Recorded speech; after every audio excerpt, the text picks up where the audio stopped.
함께 한번 기도합니다. 사랑하는 하나님, 우리가 주님을 섬기고 세상 사람들을 섬기고 하나님께 헌신하고 우리가 헌신한 그 마음들과 그 몸들을 가지고 주님 앞에 나아갈 때에 하나님께서 우리를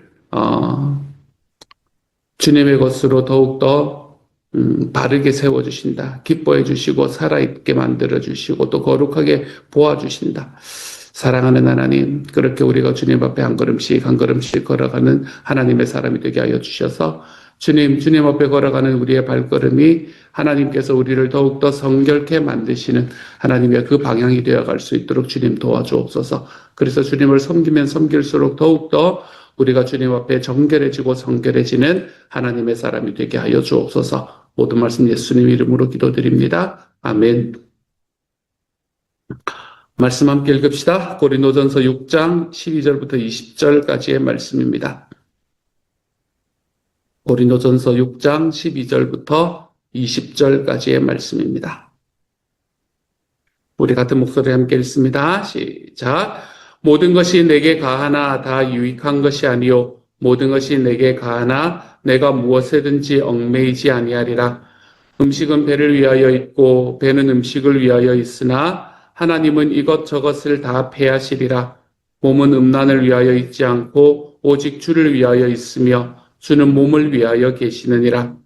하나님이 주를 다시 살리셨고 또한 그의 권능으로 우리를 다시 살리시리라. 너희 몸이 그리스도의 지체인 줄을 알지 못하느냐? 내가 그리스도의 지체를 가지고 창녀의 지체를 만들겠느냐? 결코 그럴 수 없느니라. 창녀와 합하는 자는 그와 한 몸인 줄을 알지 못하느냐? 일러스되 둘이 한 육체가 된다 하셨나니 주와 합하는 자는 한 영이니라. 음행을 피하라. 사람이 범하는 죄마다 몸 밖에 있거니와 음행하는 자는 자기 몸의 죄를 범하느니라. 너희 몸은 너희가 하나님께로부터 받은 바 너희 가운데 계신 성령의 전인 줄을 알지 못하느냐? 너희는 너희 자신의 것이 아니라 값으로 산 것이 되었으니 그런즉 너희 몸으로 하나님께 영광을 돌리라. 아멘.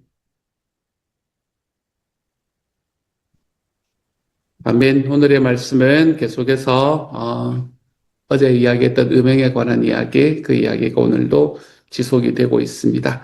12절은 이렇게 말합니다. 모든 것은 내게 가하나 다 유익한 것이 아니요 모든 것이 내게 가하나 내가 무엇이든지 얽매이지 아니하리라 라고 되어 있습니다. 당시에 고린도 교회에서는 모든 것이 가하다라는 말이 굉장히 유행하고 있었던 것 같습니다. 바울이 복음을 이야기하면서 복음이라는 것은 우리가 율법을 지켜서 구원을 얻는 것이 아니라 예수 그리스도를 주와 구세주로 영접할 때 구원을 받는다라고 이야기했기 때문에 그런 것 같습니다. 그러니까 우리가 예수 그리스도를 영접함으로 구원을 받기 때문에 우리는 무엇이든지 해도 된다. 모든 것이 가하다. 그냥 우리 구원 받았으니까. 이런 이야기가 고린도 교회에서는 유행하고 있었던 것 같습니다. 그래서 사람들은 율법이라는 건 필요가 없는 거구나. 그리고 율법이라는 거 전혀 지키지 않아도 되는 거구나. 그렇게 생각하면서 이제 예수를 믿고 났으니 우리는 아무렇게나 살아도 되는구나 라고 오해를 했던 거지요. 그게 모든 것이 가하다라는 말의 의미가 됐던 겁니다. 하지만 그리스도인이 얻은 자유, 그리스도인들이 분명히 자유를 얻었지만 그들이 얻은 자유에는 분명히 중요한 한계들이 있습니다. 그것을 오늘의 말씀에서는 먼저 첫 번째로 우리가 얻은 자유는 유익을 구해야 한다, 유익을 위해야 한다라는 한계를 가지고 있습니다. 여기서 유익이라는 것은 누구의 유익을 말하는 겁니까? 일단은 자기 자신의 유익을 이야기를 하는 겁니다. 자기 자신의 유익을 이야기하는 것인데 이것은 육체적인 쾌락 이런 것을 이야기하는 것이 아니라 이런 영적인 성장으로서의 자기 자신을 이야기를 하는 거겠죠. 그래서 우리가 유익을 위해야 되는데 나의 영적인 성장이라는 유익을 위해야 한다. 다시 말해서 나의 영적 성장에 방해가 되는 일은 하지 않아야 된다. 우리가 자유를 가지고 있다고 하더라도 우리가 영적 성장에 방해가 되는 일은 하지 않아야 한다라는 말을 이야기를 하고 있습니다. 하지만 나의 유익만을 이야기하는 것은 아니겠지요. 물론 여기에는 다른 사람의 유익도 포함이 됩니다. 어떤 일들은 나는 분명히 그걸 하는데 너무나 자유롭지만 다른 사람들, 특별히 아직 신앙이 어린 사람들 또는 신앙이 없는 사람들에게 유익하지 않을 수가 있습니다.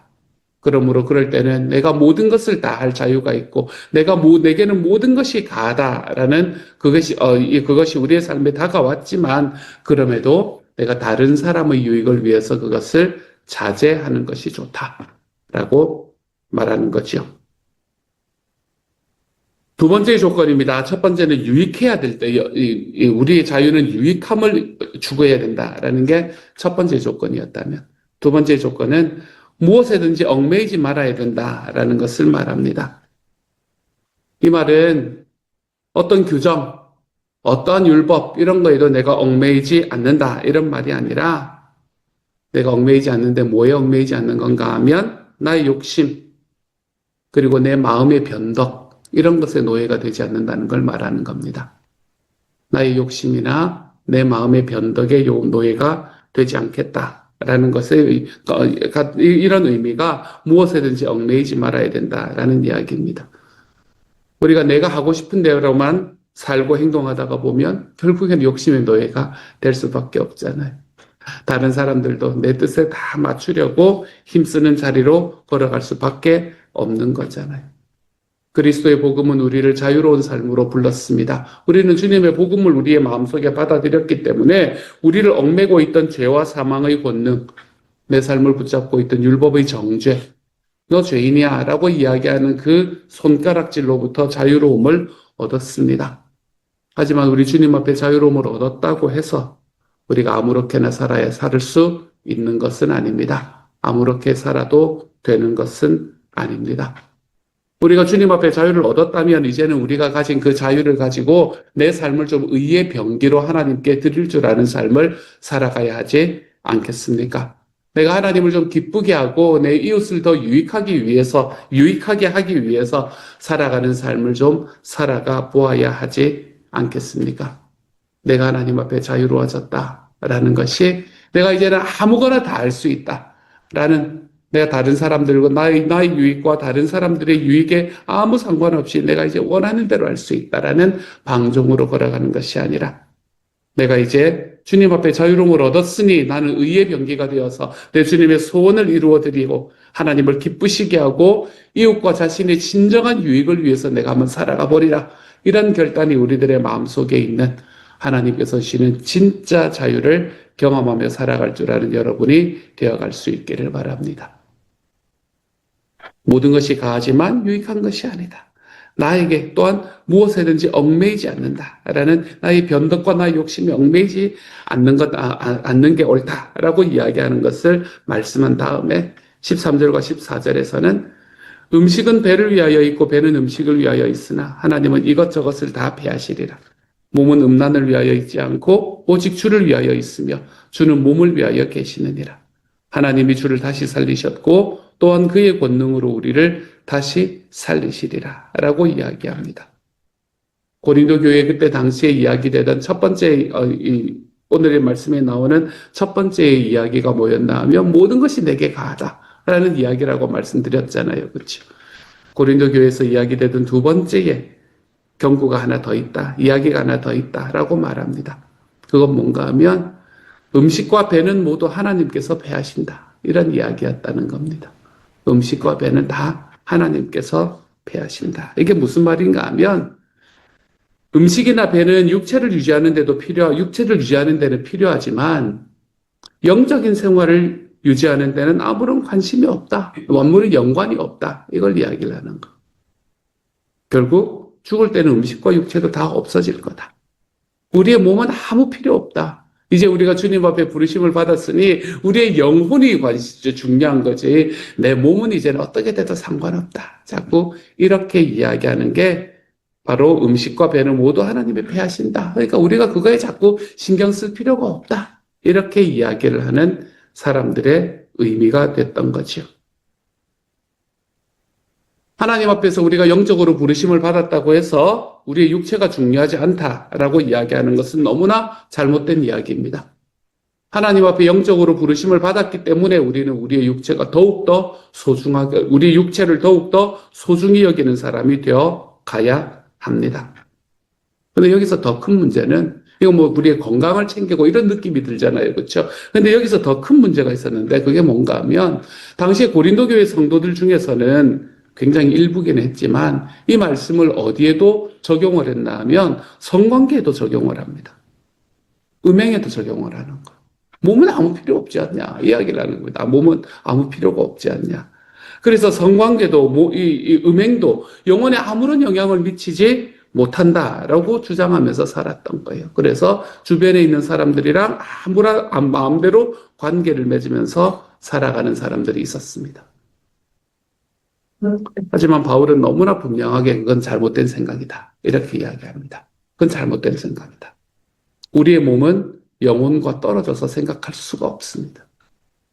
우리가 하나님 앞에 영적으로 부르심을 받았다라는 것이 우리의 몸을 함부로 해도 된다라는 이야기를 말하는 게 절대로 아니라는 겁니다.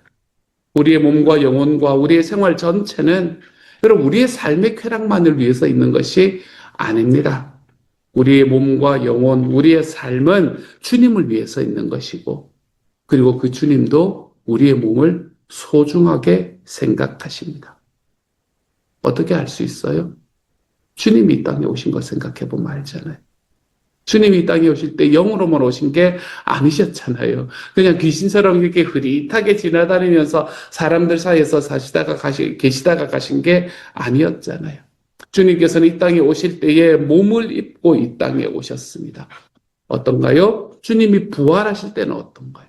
주님이 부활하실 때도 부활하신 이후에도 그분은 육체를 입고 부활하셨다는 것을 우리에게 보여주셨습니다.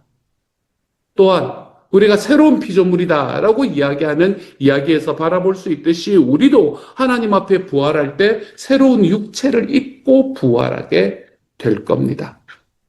하나님은 절대로 우리가 가지고 있는 우리의 구원과 우리의 부활 속에서 이 육체라는 것을 우리의 몸이라는 것을 함부로 여기며 아무것도 아닌 의미 없는 것으로 생각하지 않으셨다는 거예요. 그러므로 하나님은 지금도 영적으로 하나님 앞에 부름받은 우리가 우리의 몸을 어떻게 사용하는가라는 것에 관심을 가지십니다. 많은 종교가 영혼만 중요한 것처럼 말을 합니다. 하지만 우리 하나님께서는 우리의 몸도 얼마나 소중한지 모른다라고 이야기를 합니다. 아니, 몸이 소중하다 뭐 이런 걸 떠나서 그냥 몸과 영혼은 떨어질 수 없다라고 이야기를 합니다. 그렇기 때문에 주님 앞에 부르심을 받아 주님 앞에 영적인 자녀가 된 사랑하는 여러분, 주님께서 우리에게 주신 몸을 좀 잘 관리하고 사용해 보시기를 바랍니다. 우리의 삶에서 내 하나님께서 나에게 주신 사명이 있는데 내 그 사명이 나의 건강의 문제로 나의 몸의 약함으로 내가 그 사명을 감당하지 못하는 길에 서지 않으실 수 있기를 바랍니다. 우리의 몸을 더 잘 관리하고 내 몸을 더 잘 사용하며 살아가는 하나님의 사람이 되어서 하나님께서 나에게 무언가를 맡기실 때 내가 그 맡겨지는 순간에 하나님 제가 여기 있습니다 라고 이야기하며 우리의 한 걸음을 탁 디뎌낼 수 있는 하나님의 사람들이 되어 가시기를 바랍니다.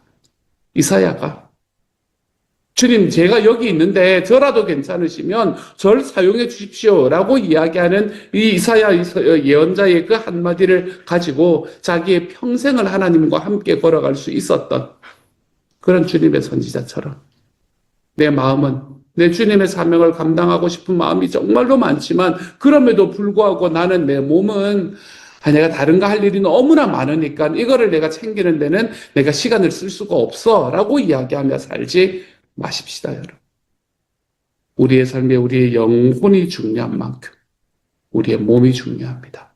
이것을 잘 관리하고 이것을 잘 사용하며 하나님 앞에 걸어가는 하나님의 사람들이 좀 되어가셔서 우리 주님이 맡기신 사명 오랫동안 온전히 잘 감당하며 살아갈 수 있는 하나님의 사람이 되어가시기를 우리 주님의 이름으로 축복합니다. 그리고 난 다음에 이제 아까 제가 이야기를 했던 것처럼 몸이라는 것을 왜 음행의 도구로 사용하는 사람들이 있었다 그랬잖아요. 그렇죠? 그래서 그 이야기가 15절부터 쭉 나옵니다. 그렇게 이야기를 하면서 18절부터 20절까지의 말씀에서는 이렇게 이야기를 해요. 음행을 피해라. 사람이 범하는 죄마다 몸 밖에 있거니와 음행하는 자는 자기 몸의 죄를 범하느니라. 너희 몸은 너희가 하나님께로부터 받은 바 너희 가운데 계신 성령의 전인 줄을 알지 못하느냐. 너희는 너희 자신의 것이 아니라 값으로 산 것이 되었으니 그런즉 너희 몸으로 하나님께 영광을 돌리라. 이렇게 말합니다. 바울은 음행에 빠지지 마라 라는 이야기를 하면서 그 음행에 빠지면 안 되는 이유를 제시하면서 우리 몸에 대한 엄청난 선언을 하고 있는 것. 우리의 몸은 그냥 몸이 아니라 성령의 전이다 이렇게 선언을 하고 있는 겁니다. 이게 우리가 그냥 계속해서 들어왔기 때문에 별거 아닌 것처럼 여기는데 이건 뭔가 하면 내 몸이 신이 거하는 장소다 이렇게 이야기를 하고 있는 겁니다. 이건 너무나 놀라운 그런 사도 바울의 선언이었습니다. 당시에 성전이라는 것이 어떤 의미였는가? 당시 사람들에게 성전이라는 것은 얼마나 소중한 곳이었는지 모릅니다. 하나님이 임재하신다. 하나님이 이곳에 임재하신다라는 이유로 그 성전을 얼마나 중요하게 생각했습니까? 어디에 가나, 무엇을 하나, 사람들이 눈물을 흘리고 이스라엘이 멸망하고 난 다음에 사람들이 눈물을 흘리고 슬퍼했던 것의 가장 핵심에는 성전이 무너졌다. 이것이 그들의 가장 큰 슬픔의 거리가 되지 않았습니까? 그들은 성전을 너무나 소중히 여기는 삶을 살았는데 사도 바울은 이제는 우리가 하나님의 성전이다 이렇게 말하는 겁니다. 우리의 몸이 주님의 성전이라는 겁니다. 거룩하신 하나님께서 우리 몸에 거하신다는 겁니다. 그러니 우리 몸으로 어떻게 함부로 죄를 지으며 살아갈 수 있다는 말입니까? 거기에 더해서 우리의 몸은 우리 자신의 것이 아니다 이렇게 말합니다. 다시 말하면 하나님께서 우리 몸의 주인이시라는 겁니다. 왜 그렇습니까? 하나님이 자기의 아들이신 예수를 십자가에 주셔서 우리를 사셨기 때문에 그렇습니다. 자기의 아들이 죽음이라는 엄청난 값을 치르고 우리 몸을 사셨기 때문에 그렇습니다. 그러므로 우리는 내 몸인데 내가 마음대로 하면 어때? 라는 말을 쉽게 할 수가 없습니다. 내 몸인데 내가 마음대로 하면 어때? 내 몸인데 내가 먹고 싶은 대로 먹고 어젯밤에 과자를 좀 먹었는데 이런 말 하는 게 좀 그래. 내가 원하는 때에 내가 마음대로 내가 먹고 내가 마음대로 내 몸 굴리다가 그렇게 가는 거지 내 몸인데 이렇게 이야기할 수가 없다는 겁니다. 우리의 몸은 하나님의 겁니다. 내 몸이 하나님의 것이라면 이제 우리가 해야 되는 일은 그 몸으로 하나님께 영광을 돌리는 일을 하면서 좀 살아가야 된다는 겁니다. 내가 가진 몸이 내 것이다 라고 생각하며 내 마음대로 하겠다라고 말하는 것이 아니라 내 몸이 이제 주님의 것이니까 좀 주님께 영광을 돌리는 삶을 살아가야 되겠다 이렇게 이야기를 하고 있는 겁니다. 그렇게 본다면 오늘의 말씀에서 중심적으로 이야기하는 음행 이것뿐만이 아니라 여러분 여기서 이야기하는 내 몸은 내 것이 아니다 라고 이야기하는 이 이야기는 자기를 학대하는 것 아까 제가 잠깐 말씀드렸지만 과식이나 과로 등으로 몸을 혹사시키는 것 이런 것들도 하나님의 뜻에 맞는 행동은 아니라는 겁니다. 우리 몸은 주님의 것이에요. 그러니까 주님께 좀 영광 돌리면서 살아가야 된다는 겁니다. 그러므로 적절한 운동을 하십시오. 음식을 먹을 때 좀 가려 먹으시기 바랍니다. 그리고 쉬어야 될 때 좀 쉬면서 살아가십시오. 이런 것들을 통해서 우리의 몸을 잘 관리하면서 살아가는 것. 이것이 옳은 태도가 되는 겁니다. 우리의 몸과 영혼, 이건 떨어진 게 아니라 그랬잖아요. 몸과 영혼이 떨어지지 않았기 때문에 이들은 서로에게 큰 영향을 미칩니다. 내가 내 영혼이 소중하듯이 내 몸도 소중하게 여겨야 됩니다. 내가 몸을 잘 관리하고 나의 몸을 아름다운 일에 사용을 함으로써 우리 몸의 주인이신 하나님께 감사하고 우리 몸의 주인이신 하나님께 영광을 돌릴 때 우리의 영혼도 하나님 앞에 살아나게 되는 겁니다. 나의 영혼이 내 주님만을 나의 영적인 모습으로 주님만을 만나는 하지만 내 몸은 아무런 관심이 없는 삶 사랑하는 여러분 이러한 삶을 살아가셔서는 안 됩니다. 더 잘 관리하고 내 몸으로 하나님께 영광을 돌리고 나의 몸이 하나님 앞에 온전할 때 강건할 때 내가 내 주님의 영광도 돌려드릴 수 있다. 내 주님의 영광도 나타낼 수 있다는 사실 좀 기억하면서 잘 휴식하고 잘 섭식하고 그리고 내 몸을 학대하는 일을 하지 않으면서 살아가고 그리고 적절한 운동 여러분의 삶에서 좀 하면서 살아가 볼 수 있는 하나님의 사람이 됩시다. 그래서 주님께서 우리에게 주님의 사명을 맡기려고 할 때 주님 제가 아파서 힘듭니다. 라고 이야기하는 자리로 가능하면 걸어가지 않을 수 있는 하나님의 사람이 되어 가실 수 있기를 우리 주님의 이름으로 축복합니다. 같이 한번 기도합시다. 주님, 살다 보면 어쩔 수 없이 찾아오는 아픔들도 있습니다. 주님, 그거 어떻게 하겠습니까? 하지만 하나님, 우리가 나의 영과 나의 혼은 분리되지 않았다. 이 하나다. 그리고 내 몸은 우리 주님의 것이다. 주님, 이것에 대한 분명한 확신이 있게 하여 주셔서 주님의 것이라면 주님 더 잘 섭식하고 주님의 것이라면 내가 더 잘 하나님 앞에 적절하게 운동도 하고 주님의 것이라면 하나님이여 내가 내 몸을 학대하는 일도 좀 없애고 주님이여 그래서 내 몸이 강건함으로 인해 나의 영이 강건해질 수 있는 하나님의 사람이 되게 하여 주옵소서. 그래서 우리가 주님 앞에 섰을 때 주님께서 어느 순간에 우리에게 찾아오셔서 기준아 내가 너한테 이런 사명을 맡기려고 한다라고 이야기할 때 주님 제가 여기 있습니다. 저라도 괜찮으시면 저를 사용해 주십시오. 라고 담대하게 이야기할 수 있는 사람. 하나님 그렇게 담대하게 이야기할 수 있도록 나의 몸을 잘 관리하며 살아갈 줄 아는 하나님의 사람이 될 수 있도록 주님 도우시고 함께하여 주옵소서. 모든 말씀 우리 주님 예수님 이름으로 기도합니다. 아멘.